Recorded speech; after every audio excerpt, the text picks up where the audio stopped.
I've so much loving for you, baby, that I don't know what to do. Don't need advice, don't need no shoving. I know no one else will do. I'm crazy about you. Loving is for lovers and when. Woo-woo! Big. That was called Loving is for Lovers. That was actually my debut single. Oh, heavy. Yeah, around 1989, that got to the top 10 UK reggae charts. Ooh, heavy. Good old days.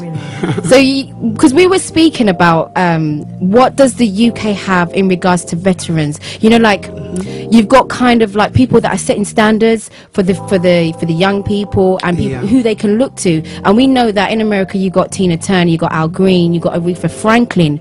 It's like over here in the UK, we have great singers that can represent and that can be an inspiration. But you know, I didn't know about you until I did uksoul.org. Yeah. Do you know what I mean? And there's lots of artists out there that I am sure that people don't know about, that have been working, that's been grinding and should be recognised. How do you feel about that?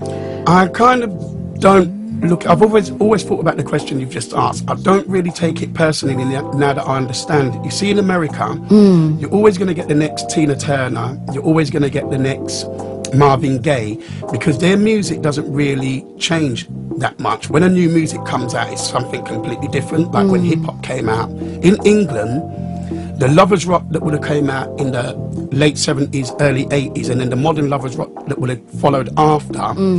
The youngsters now, they've got their own music, they've got their UK hip hop, they've got their grime, they do their own style, so they don't really look back to that music to continue it, and that's really what it is. So we've kind of become veterans and revivalists in ourselves, but lovers rock's not the theme no more, so no one's gonna take up that mantle. You'll have the odd artist here and there, but the music always evolves in the UK. It always has done.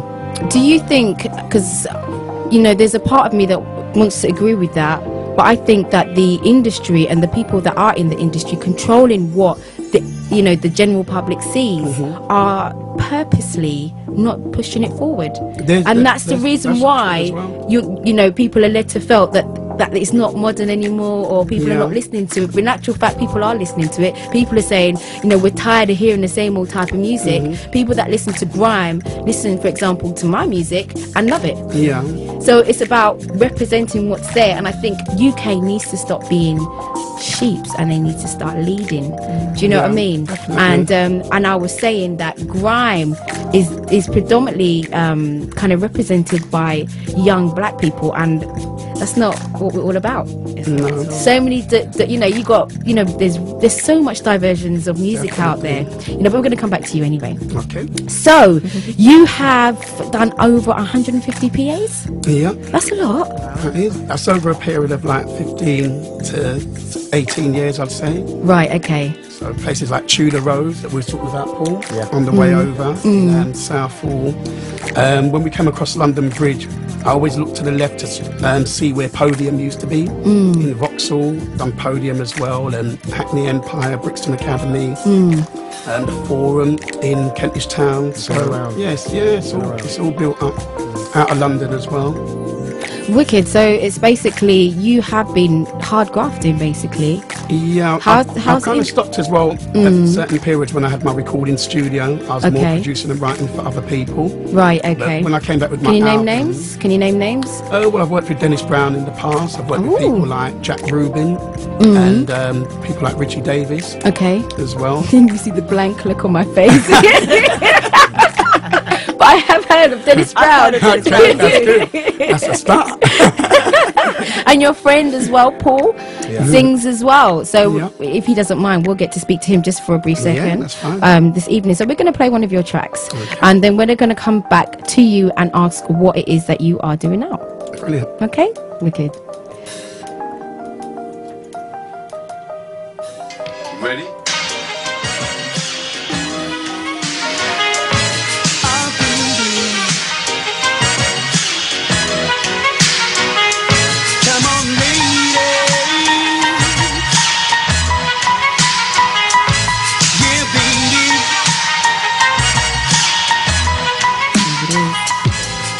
There it is. boys. I've got a little intro thing. Okay, go on, do your intro. Introduce Ken Martin again, just in case the listeners have just joined us.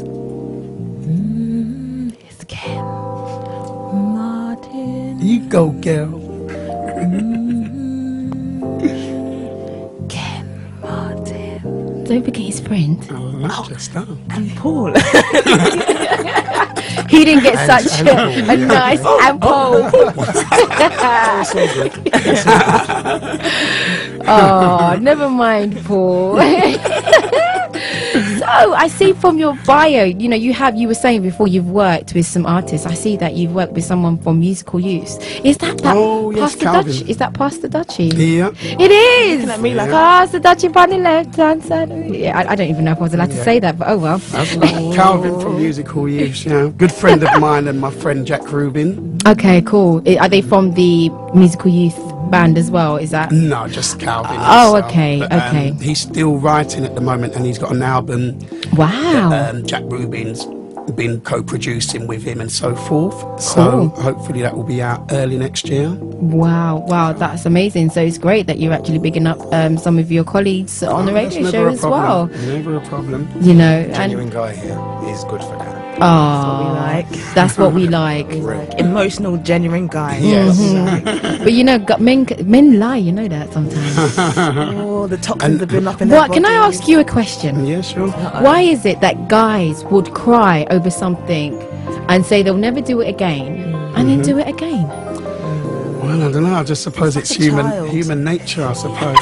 It's like a child. It's like falling over. When you fall over, you hurt yourself, you cry. But you know, when the pain stops, you forget all about it. And do Really? it again. Until Well, the I next don't time. find that I do stuff like that. No. Do you? If I know it hurts, I'm not doing So what we're it. saying, Yeah, ladies, because if the you don't fire lie. burns, then I'm not going to put my hand in the fire again.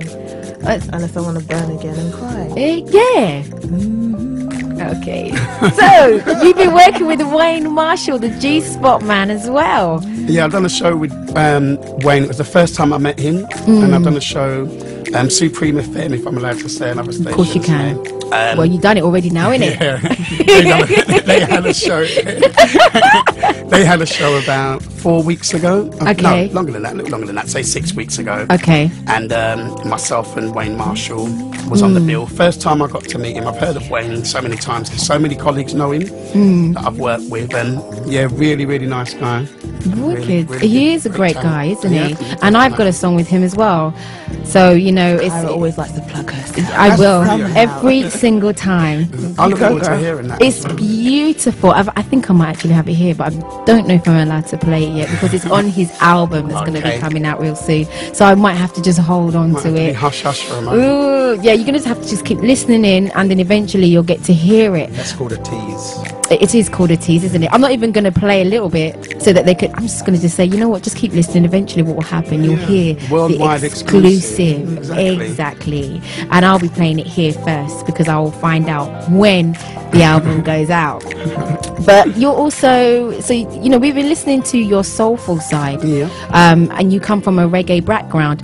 What kind of inspired you to do some, you know, soul music? soul? Yeah. Well, originally, I would have grown up at home with reggae, Studio One and stuff that my dad used to play. Okay. But I was also, my two older brothers, when you went in their bedrooms, one had a big pile of albums, and it would be all soul-based music from the 70s. Okay. And my other brother, who's a guitarist, it'd be all rock.